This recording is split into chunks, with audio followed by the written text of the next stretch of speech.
My oldest daughter has two sets of twins. She's got a 15-year-old set of twins and a 5-year-old set of twins.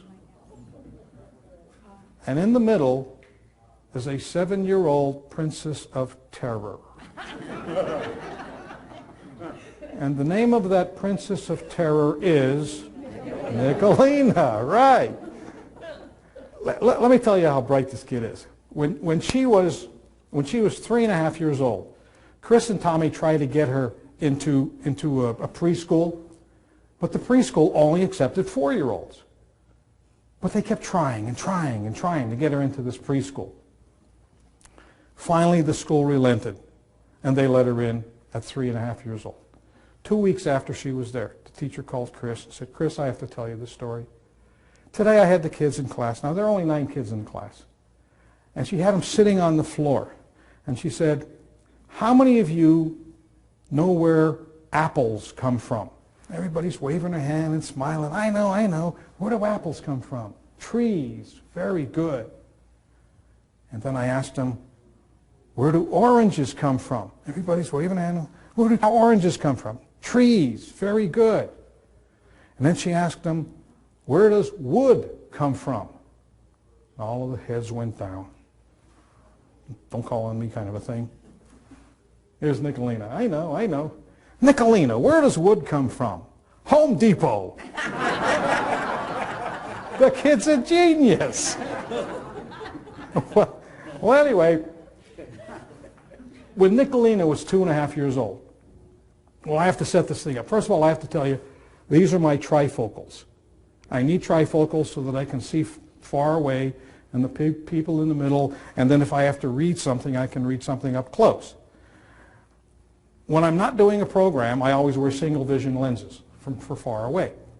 Well, one day, Mary Lou and I went over to visit Chris and the kids, and inevitably, when we walk in the house, they come running up and they jump up in our arms. So I always put my glasses on top of my head like this. And they jump up and they hug and kiss me and Mary Lou, and everything is cool. Well, this one day, Nicolina jumped up in my arms and said, Grampy, color with me. I said, "Sure, Nicolina." So she got down, she disappeared, and a minute later, she came back with a coloring book in a bucket about this big, and in this bucket were crayons. Do all of you know what Crayola crayons, those little things? This thing had, they were like guided missiles. They were huge. So we sat down at the kitchen table, and, well, I'm here and Nicolina is here, and I'm coloring one page and she's coloring the other page. And Mary Lou and Chris asked me a question. So I took my glasses off so that I could color inside the lines, so I can see the lines. And when Mary Lou and Chris asked me a question, I put my glasses on, and I answered the question, and I came back to start coloring with Nicolina. And she looked up at me with those big, beautiful, brown, but unbelievably sad eyes and said, "Grampy, off glasses, off glasses." This little 2.5-year-old kid knew that when I had my glasses off, I was paying attention to her. I was focused on her.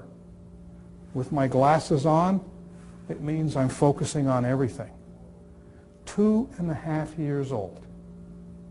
So the lesson I learned from Nicolina, under Nicolina, please put this: focus on the person who is speaking.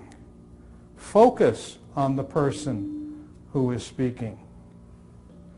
That's power, folks. You have to prove to them that you are listening. We're going to talk about the other 3 R's today to help you with your listening skills. Now, you're all familiar with the 3 R's you learned in school, right?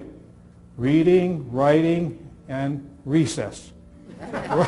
Let's talk a little bit about Richie.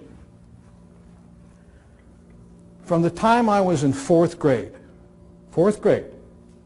I knew I was going to be an English teacher. My friends knew it. My family knew it. The teachers knew it. Everybody knew I was going to be an English teacher.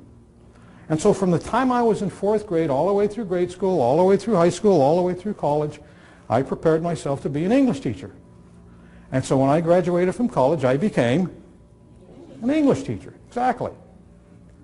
But nothing prepared me for what I faced on the second Monday of September in 1964.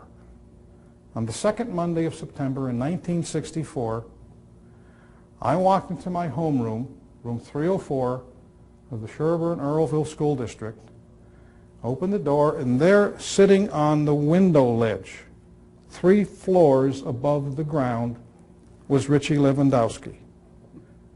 And he's yelling to the people below him, "Get out of my way! Get out of my way! I don't want to hurt anybody when I jump!" Now, as I said, I spent all those years preparing to be an English teacher. I memorized the Sherburne-Earlville School District Teacher's Manual. Nothing in there about kids committing suicide. So very calmly, I walked over to my desk,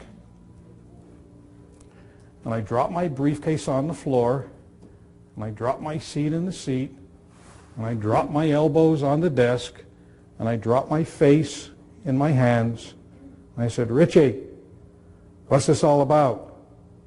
"Oh, I can't take it anymore, Mr. B. I'm going to end it. I'm just going to end my life. I just can't take this anymore."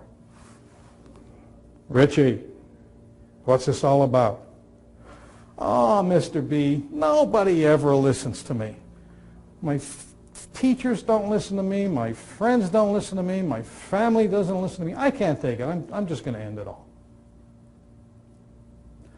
And with the wisdom that Dr. Fraser Crane would have been very proud of, I looked at Richie and said, "Richie, I'm listening." He said, "Yeah, Mr. B, you're the only one that ever really did listen to me." Now, I don't know what this was all about.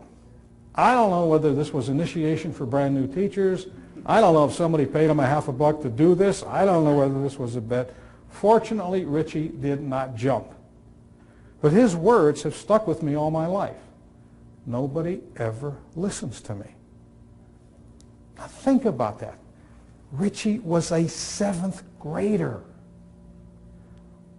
Now granted, he was a veteran 7th grader.